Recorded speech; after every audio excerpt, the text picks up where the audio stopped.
Assalamualaikum warahmatullahi ta'ala wabarakatuh. Kembali lagi kita di channel Ma'rifat. Tajuk pada hari ini ialah Iblis menjadi kafir kerana membuang wahdatul wujud. Sebelum itu sahabat sekalian, jangan lupa subscribe, like, komen dan share. Serta jangan lupa tulis komentar tu di bawah supaya ilmunya berkat. Ilmu ini adalah ilmu tasawuf mukasyafah atau ilmu hakikat ma'rifat atau ilmu ihsan atau ilmu hakikat atau ilmu ma'rifat atau ilmu martabat tujuh atau ilmu sir atau dikenal sebagai ilmu rahsia. Perlu diketahui bahawa ilmu hakikat ma'rifat adalah ilmu tahap tertinggi di dalam agama Islam. Membuat fitnah terhadap ilmu Allah adalah berdosa besar. Telanlah ilmu ini walaupun ianya pahit.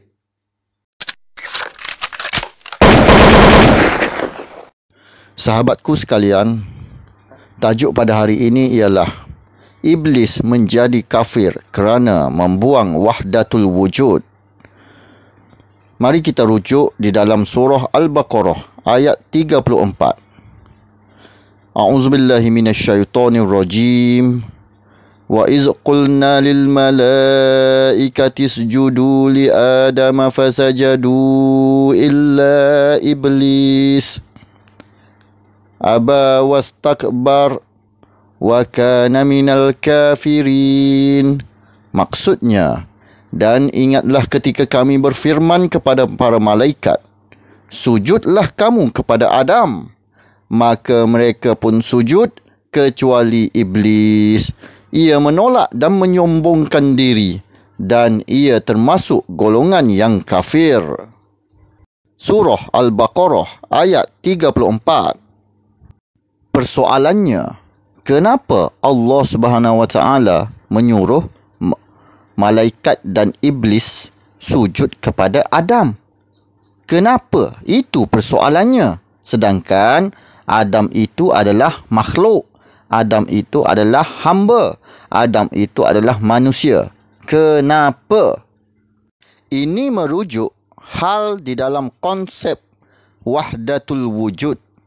Konsep wahdatul wujud. Pada hari ini ramai yang membuang konsep tasawuf wahdatul wujud kerana mereka tidak memahaminya dan kerana mereka tidak beramal dan tidak melaluinya sendiri. Iblis menjadi kafir kerana membuang konsep wahdatul wujud. Dia melihat Adam itu adalah Adam. Dia tidak melihat pada diri Adam itu adanya sifat-sifat Allah itu. Maka itulah konsep wahdatul wujud. Kalau kamu nak lihat Allah, kamu lihatlah Adam itu. Pada tubuh Adam itu ada sifat-sifat Allah padanya. Adam itu hidup kerana ada sifat hayat Allah. Adam itu bergerak kerana kudrat Allah. Adam itu bercakap kerana ada kalam Allah. Adam itu melihat kerana ada basariah Allah. Adam itu mendengar kerana ada sama Allah. Adam itu hidup kerana ada hayat Allah. Adam itu berkehendak kerana ada iradat Allah. Maka 7 sifat makni itu sudah disandarkan kepada Adam alaihissalam. Maka bagi orang-orang yang makrifat, bagi orang-orang yang tahu akan konsep wahdatul wujud, maka dia lihat kepada Adam itu adanya Allah di situ. Sebab itu Allah menyuruh para malaikat dan iblis dan para jin pada waktu itu sujud kepada Adam. Kerana Allah ingin menguji siapakah yang mengetahui hal konsep wahdatul wujud ini. Maka iblis dengan sombongnya berkata, aku tak akan sujud kepada Adam kerana Adam dibuat daripada tanah dan aku dibuat daripada api. Sedangkan Allah Subhanahu Wa Taala suruh sujud tu bukan bermaksud level-level lain-lain. Tidak. Allah nak tengok taraf mana amalmu tu. Kamu lihat wahdatul wujud tu taraf mana. Bagi tahap ilmu syariat, maka dia tidak faham bab-bab ini ya. Malaikat semua sujud. Malaikat faham. Iblis yang guru malaikat ni tidak faham. Kerana apa? Dia tidak beramal, ilmu tinggi saja. Samalah pada hari ini. Hari ini konsepnya sama pada hari ini. Kalau kita tengok pada hari ini, ahli-ahli syariat itu cerdik.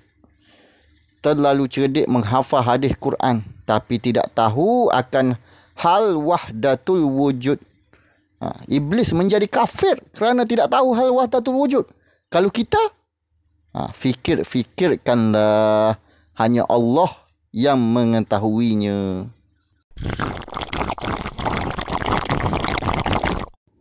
Kemudian kita lihat pula di dalam surah Al-A'raf ayat 11 yang bermaksud, dan sungguh kami telah menciptakan kamu, kemudian membentuk tubuhmu, kemudian kami berfirman kepada para malaikat, bersujudlah kamu kepada Adam.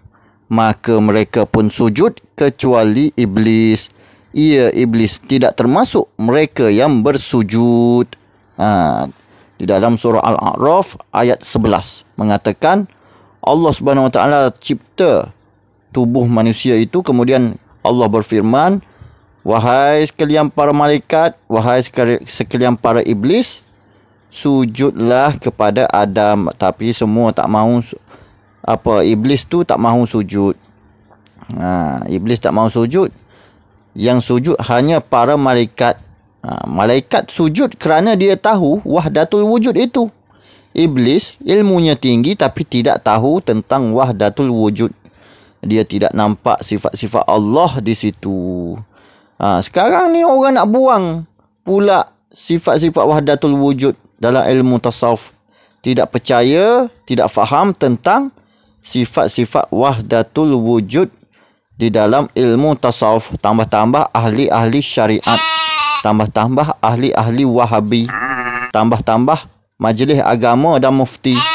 Mereka ini tidak faham bab wahdatul wujud kerana mereka hanya belajar daripada kecil sampai ke besar hanya ilmu syariat semata-mata, dan pergi ke negara Arab hanya belajar bahasa Arab. Wak balik ilmu dunia, tidak wak balik ilmu akhirat.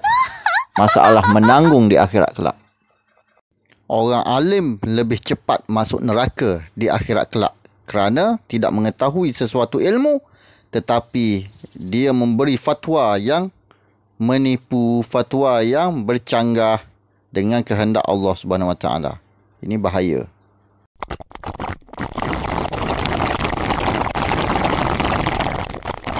Kemudian kita tengok pula pada surah Al-A'raf ayat 12. Yang maksudnya Allah berfirman, apakah yang menghalangimu, yakni sehingga kamu tidak bersujud kepada Adam ketika aku menyuruhmu? Iblis menjawab, aku lebih baik daripada dia. Engkau ciptakan aku dari api, sedangkan dia engkau ciptakan dari tanah. Jadi ayat ini menjelaskan bahawa iblis tidak faham tentang konsep wahdatul wujud. Tuhan tanya, kenapa kamu tak sujud kepada Adam? Maka iblis menjawab, aku diciptakan dari api. Dia diciptakan daripada tanah, yakni Adam tu. Iblis dia tak faham tentang wahdatul wujud. Maka sama juga pada hari ini, orang yang tidak faham bab tasawuf mukasyafah, tidak faham bab hakikat makrifat, lepas tu kata macam-macam, buat tuduhan macam-macam. Dia kata, aku lebih lagi daripada wali-wali Allah ni, dia kata. Dia kata aku lebih lagi pada orang hakikat makrifat ni. Aku mengaji daripada PhD. Aku mengaji master. Aku mengaji ijazah. Mengaji di Universiti Al-Azhar. Mengaji di Jordan. Mengaji di negara Arab. Tengok-tengok rupanya wak balik ilmu Wahabi. Wak balik ilmu bahasa Arab saja. Lepas tu cakap bahasa Arab 2-3 patah, maka pakat sembuh lah semua orang. Begitulah iblis pada waktu dulu pun sama juga. Dia kata, aku daripada api, dia kata. Adam daripada tanah, buat apa aku sujud? Begitu juga pada hari ni. Perangai iblis tu ada lagi perangai pada hari ni. Ini masalah tuan-tuan. Maka berhati-hatilah kita. Dia ingat ilmu tu boleh bawa ke akhirat. Yang bawa ke akhirat ialah amal, bukan ilmu. Kena faham betul-betul dah. Kemudian di dalam surah Al-A'raf ayat 13, yakni Allah berfirman, maka turunlah kamu dari surga kerana kamu tidak sepatutnya menyombongkan diri di dalamnya. Keluarlah, sesungguhnya kamu termasuk makhluk yang hina. Surah Al-A'raf ayat 13. Nak cakapnya di sini bahawa dalam surah Al-A'raf ayat 13, Allah Subhanahu Wa Taala terlalu murka kepada iblis. Kerana apa? Tidak faham wahdatul wujud. Tuhan suruh sujud kepada Adam, menandakan Tuhan suruh sujud kepada Allah juga. Itulah dipanggil wahdatul wujud. Walaupun nampak pada mata kasarnya salah, dalam segi ilmu tauhid usuluddinnya salah. Kalau sujud kepada makhluk itu salah pada mata kasarnya. Tetapi di dalam ilmu wahdatul wujud, ilmu tasawuf mukasyafah tahap tinggi, ia dibolehkan asalkan hati itu, pandangan kamu itu, pandangan di dalam hati, basariah Allah itu, kamu lihat kebesaran Allah pada tubuh Adam itu. Sama juga pada hari ini, wahdatul wujud itu sudah ada. Wali-wali Allah melihat wahdatul wujud melalui solat sunat duha. Dan Nabi Muhammad juga, beliau solat sunat duha kerana dia melihat di waktu duha itu sifat jamal Allah Subhanahu Wa Taala, iaitu sifat kecantikan Allah. Pada gerhana matahari, Nabi Muhammad SAW terlalu takut. Kerana apa? Dia melihat sifat Al-Qahar Allah di situ. Bukan dia sembah matahari, tidak. Kena faham. Tetapi dia melihat kebesaran Allah pada makhluk-makhluk ciptaan Allah itu. Itu kena faham.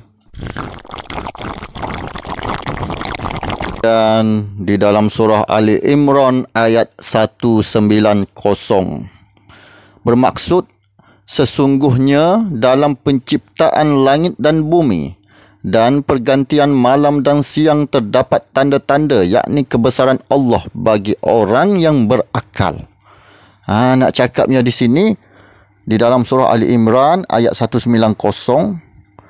Allah Subhanahu Wa Taala suruh kita melihat penciptaan langit dan bumi itu, nampak kebesaran Allah di situ. Inilah dipanggil wahdatul wujud. Surah Ali Imran ayat 190 memberitahu hal wahdatul wujud. Kamu lihatlah alam-alam ini, nampak sifat-sifat Allah di situ. Contoh, pada waktu duha, kamu nampak sifat jamal, iaitu sifat kecantikan Allah Subhanahu Wa Taala. Apabila gerhana bulan, kamu nampak sifat Al-Qahar. Sama juga gerhana matahari, nampak sifat Al-Qahar. Nampak sifat Al-Qahar. Sifat Al-Qahar Allah, yakni sifat kemarahan Allah. Sifat yang maha memaksa. Yang maha gangster Allah di situ. Nampak pada alam ini.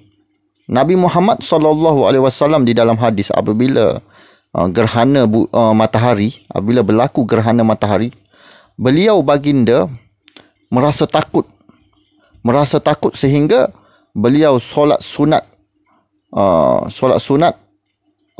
sehingga panjangnya berdiri itu seperti membaca surah Al-Baqarah, kerana takutnya kepada Allah, kerana lihat gerhana matahari. Kerana apa? Dia nampak wahdatul wujud di situ. Dia nampak sifat wahdatul wujud di situ. Sehingga kan Rasulullah pergi ke masjid dan mengisytiharkan untuk solat jemaah, untuk solat gerhana matahari itu. Solat sunat gerhana matahari itu. Untuk ajar orang-orang, untuk ajar umatnya bahawa tentang wahdatul wujud ini. Kamu perlu takut tentang wahdatul wujud ini.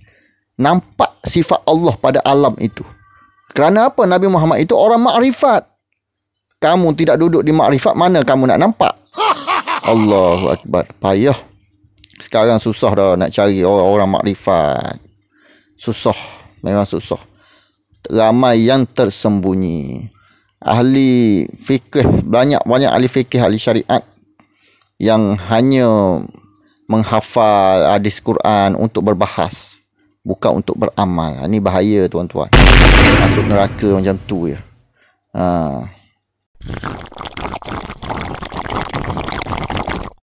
Kemudian kita lihat di dalam surah Al-Imran pula ayat 191. Yang bermaksud iaitu orang-orang yang mengingat Allah sambil berdiri, duduk atau dalam keadaan berbaring, dan mereka memikirkan tentang penciptaan langit dan bumi, yakni seraya berkata, "Ya Tuhan kami, tidaklah Engkau menciptakan semua ini sia-sia. Maha suci Engkau, lindungilah kami dari azab neraka." Di dalam surah Al-Imran ayat 191. Nak cakapnya di sini, apabila kita melihat wahdatul wujud itu, melihat dengan penglihatan wahdatul wujud itu, kamu lihat segala sifat-sifatnya pada alam ini, maka hendaklah kamu ingat kepada Allah di dalam hati dengan zikir hati. Ni ada pula ahli majlis agama, mufti-mufti akhir zaman ni, dia cakap zikir hati itu sesat. Masya Allah, berdosanya kamu nanti. Masuk neraka macam tu, kena potong lidah sendiri di akhirat kelak nanti. Astaghfirullahalazim. Ni dalam Al-Quran ni, surah Al-Imran ayat 191. Iaitu orang-orang yang mengingati Allah sambil berdiri, duduk atau dalam keadaan berbaring, dan mereka memikirkan tentang penciptaan langit dan bumi, dan berkata, seraya berkata, "Ya Tuhan kami, tidaklah Engkau menciptakan semua ini sia-sia. Maha suci Engkau, lindungilah kami dari azab neraka." Tengok ni, teliti ayat tersebut. Maknanya ada zikir hati. Sebab tu kena belajar tasawuf. Jangan buang tasawuf. Ni buang tasawuf, macam mana tidak tersesat? Lepas tu duduk cakap orang tersesat. Kamu yang tersesat buang ayat Al-Quran. Surah Al-Imran ayat 191 kamu sudah buang. Membuat fatwa bukan-bukan. Pada akhirat nanti kamu akan dipotong lidahnya sendiri. Kamu siksa diri kamu sendiri, potong lidahnya sendiri. Jangan main-main buat fatwa macam-macam. Walaupun kamu majlis agama, JAKIM, walaupun kamu mufti, Tuhan tak tengok situ. Tuhan tengok apa yang kamu buat ketika kamu jadi mufti, ketika kamu jadi majlis agama tu. Apa yang kamu lakukan. Itu yang Tuhan tengok.